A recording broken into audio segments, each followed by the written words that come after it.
सभी को नमस्कार और सभी का स्वागत है योग दर्शन की क्लास में। आज हम योग दर्शन का प्रथम पाद शुरू कर रहे हैं और प्रथम पाद के प्रारंभ से पहले ही हम महर्षि पतंजलि को हाथ जोड़कर नमस्कार करते हैं। उनके नमस्कार में एक बहुत सुंदर श्लोक बोलते हैं। सभी हाथ जोड़कर मेरे साथ बोलेंगे। योगेन चित्तस्य पदेन वाचाम मलं शरीरस्य च वैद्यकेन योपाकरोत्तं प्रवरं मुनीनां पतञ्जलिं प्राञ्जलिरानतोऽस्मि पतञ्जलिं प्राञ्जलिरानतोऽस्मि।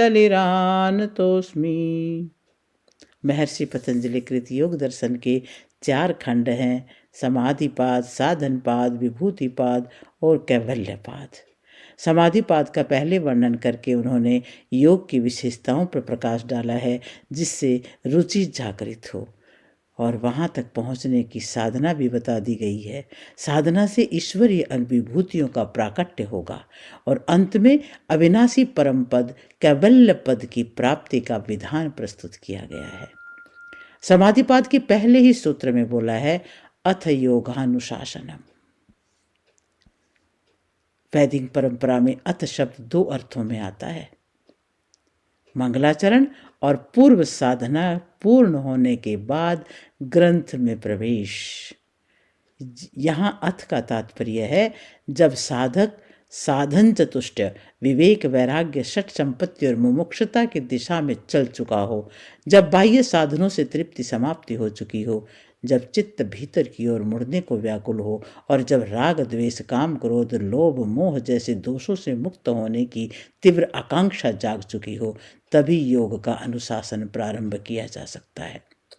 जैसे स्नातक में प्रवेश के लिए 12वीं की योग्यता आवश्यक होती है, वैसे ही योग में प्रवेश के लिए आंतरिक योग्यता आवश्यक है। इसीलिए महर्षि पतंजलि कहते हैं कि अब जब तुम भीतर से तैयार हो, तब आओ योग के अनुशासन को आरंभ करें। अब दूसरा सूत्र आता है जिसमें कहा है योगश्चित्त वृत्ति निरोधः। महर्षि पतंजलि योग की परिभाषा देते हुए कहते हैं कि चित्त की विरुत्तियों का निरोध ही योग है। यह परिभाषा अत्यंत संक्षिप्त होते हुए भी योग दर्शन का संपूर्ण आधार है। चित्त वह आंतरिक भूमि है जहाँ विचार जन्म लेते हैं, टिकते हैं और संस्कार बनते हैं। चित्त की 5 अवस्थाएं मानी गई हैं: क्षिप्त, विक्षिप्त, मूढ़, एकाग्र और निरुद्ध।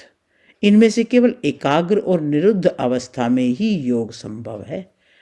वृत्तियां चित्त में उठने वाले विचार तरंगे हैं जो इंद्रिय विषयों अर्थात शब्द, रूप, रस, गंध और स्पर्श तथा राग, द्वेष, काम, क्रोध, लोभ, मोह, भय आदि भावों के रूप में प्रकट होती हैं। वृत्ति एक नहीं अनेक होती हैं।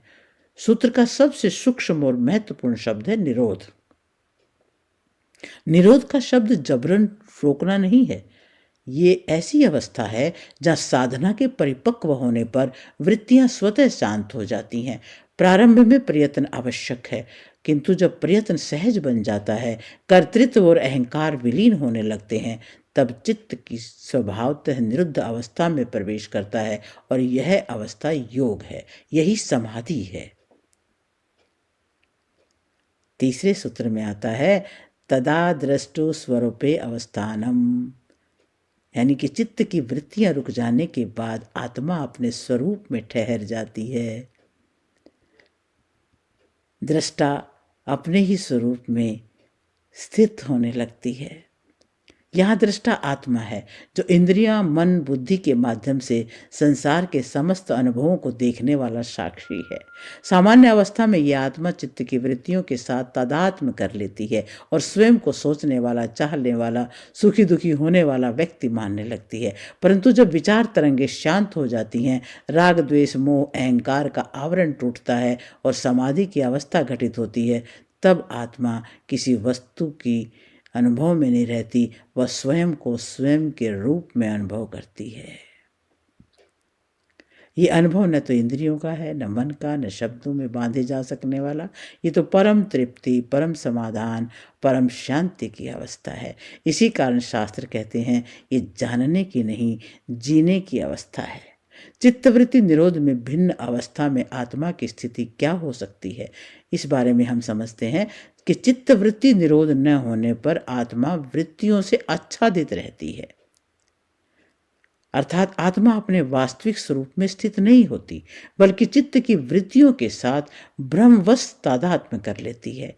और यही अवस्था बंधन की है।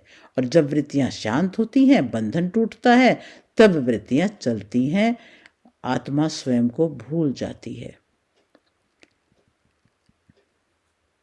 अब चौथे सूत्र में आता है वृत्ति सारूप्यम इतरत्र। चित्तवृत्ति निरोध से भिन्न अवस्था में आत्मा की वृत्तियों के साथ एक रूपता बनी रहती है।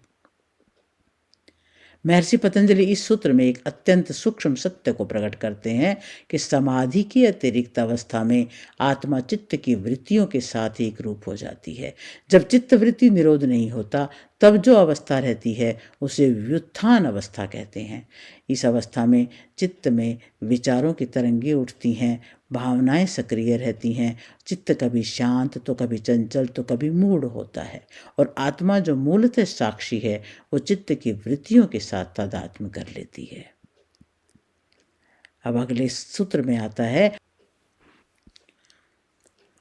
वृत्तयः पंचतय्य क्लिष्टा अक्लिष्टा। चित्त में उठने वाली वृत्तियां 5 प्रकार की हैं, जो कि क्लिष्ट तथा अक्लिष्ट होती हैं। मन में उठने वाली विचारात्मक व भावात्मक तरंगे योग दर्शन की भाषा में वृत्ति कहलाती हैं। यह हमें सतत स्मरण रखना चाहिए। सुबोधता के लिए उन्हें 5 भागों में बांटा जा सकता है: प्रमाण, विपर्यय, विकल्प, निद्रा और स्मृति। इन 5 नामों का अगले सूत्र में उल्लेख किया गया है। ये 5 प्रकार की वृत्तियां भी 2-2 प्रकार की होती हैं: क्लिष्ट, अक्लिष्ट। क्लेश को पैदा करने वाली वृत्ति क्लिष्ट कहलाती है, अर्थात जो वृत्तियां किसी व्यक्ति, वस्तु या अवस्था के प्रति हमारे मन में राग, द्वेष आदि क्लेश पैदा करती हों या पूर्वतः वर्तमान राग द्वेष को दृढ़ करती हों, वे क्लिष्ट कहलाती हैं। और क्लेश को नष्ट करने वाली वृत्तियां अक्लिष्ट कहलाती हैं, अर्थात जो वृत्तियां हमारे मन में पूर्वतः वर्तमान राग द्वेष आदि क्लेशों को नष्ट करती हैं, वे अक्लिष्ट कहलाती हैं। क्लिष्ट वृत्तियां आत्मा के जन्म मरण रूपी बंधन का कारण बनती हैं तथा अक्लिष्ट वृत्तियां आत्मा के मोक्ष का कारण बनती हैं। ध्यातव्य है कि वे क्लिष्ट वृत्तियां या अक्लिष्ट वृत्तियां आत्यंतिक रूप से वृत्तियां ही हैं। अगले सूत्र में 5 प्रकार की वृत्तियों के नाम कहे गए हैं: प्रमाण, विपर्य, विकल्प, निद्रा, स्मृतयः। अर्थात मन में उठने वाली वे 5 प्रकार की वृत्तियां हैं: प्रमाण, विपर्य, विकल्प, निद्रा और स्मृति। अब इनमें से सबसे पहले प्रमाण नामक वृत्ति का क्या स्वरूप है, ये बताने के लिए अगला सूत्र कहा है प्रत्यक्षानुमानागमा प्रमाणानि। प्रमाण शब्द का अर्थ होता है यथार्थ ज्ञान। इस प्रकार प्रमाण वृत्ति का अर्थ हुआ यथार्थ ज्ञानात्मक स्वरूप वाली वृत्ति। प्रमाण वह वृत्ति है जिसके माध्यम से हमें यथार्थ और सत्य ज्ञान प्राप्त होता है, अर्थात वस्तु जैसी है वैसा ही जान लेना, यही प्रमाण वृत्ति है। दूसरे शब्दों में जो ज्ञान भ्रम रहित, सत्य और वास्तविक हो, वह प्रमाण कहलाता है। यथार्थ ज्ञान के स्रोत की दृष्टि से प्रमाण वृत्ति 3 प्रकार की होती है, उसको इस प्रकार समझना चाहिए। पहली है प्रत्यक्ष प्रमाण वृत्ति। मन और इंद्रियों के जानने में आने वाले जितने भी पदार्थ हैं, उनका अंतःकरण और इंद्रियों के साथ बिना किसी व्यवधान के संबंध होने से जो भ्रांति होती है, वह प्रत्यक्ष अनुभव से होने वाली प्रमाण वृत्ति है। जिन प्रत्यक्ष दर्शनों से संसार की पदार्थ की क्षण भंगुरता का निश्चय होकर या सब प्रकार से उनमें दुख की प्रतीति होकर मनुष्य का सांसारिक पदार्थों में वैराग्य हो जाता है, जो चित्त की वृत्तियों को रोकने में सहायक है, जिससे मनुष्य की योग साधना में श्रद्धा और उत्साह बढ़ता है, उनसे होने वाली प्रमाण वृत्ति अक्लिष्ट है। और जिन प्रत्यक्ष दर्शनों से मनुष्य को सांसारिक पदार्थों में नित्य और सुखरूप प्रतीत होते हैं, भोगों में आसक्ति हो जाती है और वैराग्य के विरोधी भाव बढ़ने लगते हैं, उनसे होने वाली प्रमाण वृत्ति क्लिष्ट है। दूसरा है अनुमान प्रमाण। किसी प्रत्यक्ष दर्शन के सहारे युक्तियों द्वारा जो अप्रत्यक्ष पदार्थ के स्वरूप का ज्ञान होता है, वह अनुमान से होने वाली प्रमाण वृत्ति है। जैसे धूमर को देखकर अग्नि की विद्यमानता का ज्ञान होना, नदी में बाढ़ आया देखकर दूर दृष्टि में वृष्टि होने का आभास होना। इनमें भी जिन अनुमानों से मनुष्य को संसार के पदार्थ की अनित्यता, दुख रूपता आदि दोषों का ज्ञान होकर उनमें वैराग्य होता है और योग के साधनों में श्रद्धा बढ़ती है और जो आत्मज्ञान में सहायक है, वे सब वृत्तियां तो अक्लिष्ट हैं और उनके विपरीत वृत्तियां क्लिष्ट हैं। और तीसरा है आगम प्रमाण। वेद शास्त्र और यथार्थ वक्ता पुरुषों के वचन को आगम कहते हैं। जो पदार्थ मनुष्य के अंतःकरण और इंद्रियों के प्रत्यक्ष नहीं है एवं जहाँ अनुमान की भी पहुँच नहीं है, उनके स्वरूप का ज्ञान वेद शास्त्र और महापुरुषों के वचनों से होता है। वह आगम से होने वाली प्रमाण वृत्ति है। जिस आगम प्रमाण से मनुष्य का भोगों में वैराग्य होता है और योग साधनों में श्रद्धा उत्साह बढ़ता है, तो वह अक्लिष्ट है। और जिस आगम प्रमाण से भोगों में प्रवृत्ति और योग साधनों में अरुचि हो, जैसे स्वर्ग लोक के भोगों की बड़ाई सुनकर उनमें और उसके साधन रूप सकाम कर्मों में आसक्ति और प्रवृत्ति होती है, वह क्लिष्ट है। अब अगले सूत्र में आता है विपर्ययो मिथ्या ज्ञानम तद्रूप प्रतिष्ठम। विपर्यय मिथ्या ज्ञान है, क्योंकि वह पदार्थ के रूप में प्रतिष्ठित नहीं होता। विपर्यय का अर्थ है वस्तु को जैसा है वैसा न जानकर उसके विपरीत जान लेना, अर्थात जो ज्ञान असत्य है, भ्रमपूर्ण है और यथार्थ के विपरीत है, वह विपर्यय वृत्ति कहलाता है। भाव यह है कि विपर्यय वृत्ति एक प्रकार का भ्रांत ज्ञान है, मिथ्या ज्ञान है, क्योंकि वह तत्संबंधी पदार्थ में उसी रूप में नहीं मिलता। जैसे अंधेरे में रस्सी को देखने पर ये तो सांप है, ऐसी मन में वृत्ति उठना विपर्यय वृत्ति कहलाएगी, क्योंकि जब उजाला होगा, उजाले में देखा जाएगा तो रस्सी में सर्प के गुणधर्म नहीं मिलेंगे। इस प्रकार हम देखते हैं कि यहाँ सर्प के रूप में हुआ ज्ञान रस्सी नामधारी पदार्थ में प्रतिष्ठित नहीं है। रस्सी को सांप समझ लेना यानी वस्तु तो है लेकिन ज्ञान उल्टा है। अस्थाई को स्थायी मान लेना, शरीर धन पद उसको ही मैं समझ लेना, दुख में सुख की आशा करना, राग द्वेष में जन्मा हुआ भ्रम, ये ज्ञान न तो प्रत्यक्ष से सत्य होता है, न अनुमान से और न ही आगम से, फिर भी मन उसे सच मान लेता है। अब योग दर्शन में विपर्यय का महत्व है। विपर्यय वृत्ति अविद्या की संतान है, राग द्वेष भय मोह को जन्म देती है, आत्मा को चित्त वृत्तियों के साथ बांध देती है और इसी कारण से यह वृत्ति सदैव क्लिष्ट होती है और बंधन का कारण बनती है। अब 9वां सूत्र आता है शब्दा ज्ञानानुपाति वस्तु शून्य विकल्प है। सूत्र के शब्द से उत्पन्न ज्ञान का अनुगमन करने वाली ऐसी चित्तवृत्ति जो विषयगत वस्तु के अस्तित्व से रहित होती है, विकल्प वृत्ति कहलाती है। विकल्प वृत्ति हमारे चित्त में उत्पन्न होने वाली ऐसी वृत्ति है जो शब्द से उत्पन्न होती है परंतु बोधायमान वस्तु तत्व के अस्तित्व से रहित होती है। जैसे बंध्या का पुत्र, आकाश का फूल, खरगोश का सींग इत्यादि। अब इसके बाद जिज्ञासा है कि निद्रा वृत्ति का क्या स्वरूप है। तो अगले सूत्र में बताया गया है कि निद्रा वृत्ति क्या है। अभाव प्रत्ययालंबना वृत्ति निद्रा, यानी अभाव की प्रतीति का आश्रय करने वाली चित्त वृत्ति निद्रा कहलाती है। महर्षि पतंजलि इस सूत्र में निद्रा वृत्ति का सूक्ष्म दार्शनिक विश्लेषण प्रस्तुत करते हैं। निद्रा कोई शून्यता या चेतना का अभाव नहीं है, बल्कि यह भी चित्त की एक विशिष्ट वृत्ति है। जो चित्त वृत्ति जागृत और स्वप्न ज्ञान के अभाव की प्रतीति को आधार बनाती है, अर्थात कुछ भी ज्ञात नहीं हो रहा, ऐसा बोध कराती है, वह निद्रा वृत्ति है। निद्रा वृत्ति क्यों है?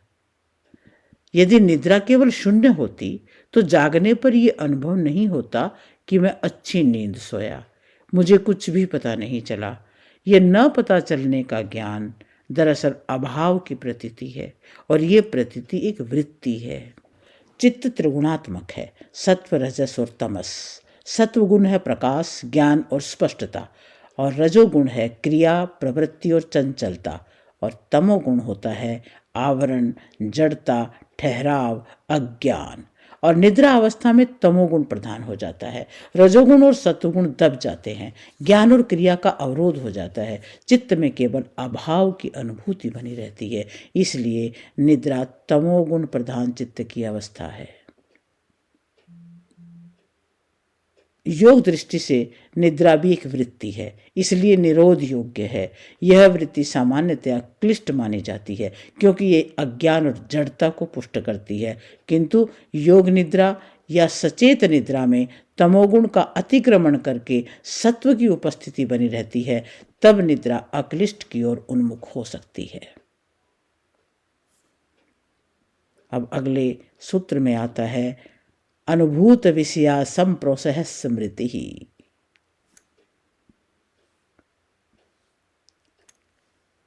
महर्षि पतंजलि स्मृति वृत्ति का अत्यंत सूक्ष्म और मनोवैज्ञानिक विवेचन करते हैं। जो चित्तवृत्ति पहले अनुभव किए गए विषय को न खोकर समय के अंतराल के बाद पुनः उभर आने देती है, वो स्मृति वृत्ति कहलाती है। अर्थात पूर्व अनुभवों का फिर से स्मरण होना ही स्मृति है। अब स्मृति कैसे बनती है?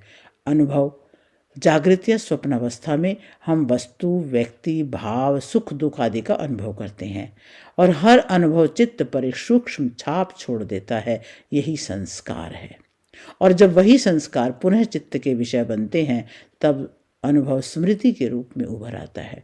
इसलिए कहा गया है, अनुभव के सदृश संस्कार होते हैं और संस्कारों के सदृश स्मृति होती है। निद्रा अवस्था में हमें अभाव का अनुभव होता है, कुछ भी ज्ञात नहीं था, यह भी एक अनुभव है। उस अनुभव के भी संस्कार पड़ते हैं, और उनसे भी मैं गहरी नींद में था, ऐसी स्मृति उत्पन्न होती है। अब महर्षि पतंजलि का एक गहरा सूत्र संकेत है, अनुभव से संस्कार, संस्कार से स्मृति, और स्मृति से फिर नया संस्कार, नए संस्कार से फिर स्मृति। इस प्रकार स्मृति स्वयं अपने संस्कार रचती रहती है, और यही चक्र बंधन का कारण बनता है। अब योग की दृष्टि से स्मृति एक वृत्ति है। ये क्लिष्ट हो सकती है यदि राग द्वेष, पीड़ा और आसक्ति जगाए। ये अक्लिष्ट भी हो सकती है यदि ये विवेक, वैराग्य और साधना का स्मरण कराए। किंतु योग का अंतिम लक्ष्य स्मृति का भी निरोध है, क्योंकि स्वरूप अवस्थान स्मृति से परे घटित होता है, और यहीं से साधक अतीत के बोझ से मुक्त होकर वर्तमान में स्थित साक्षी बनता है। तो आज के लिए इतना ही। 11 सूत्र हमने पढ़े। वाकई बहुत गहरा है, बड़े ध्यान से सुनना, मनन करना, चिंतन करना, तभी इसका लाभ उठा पाएंगे।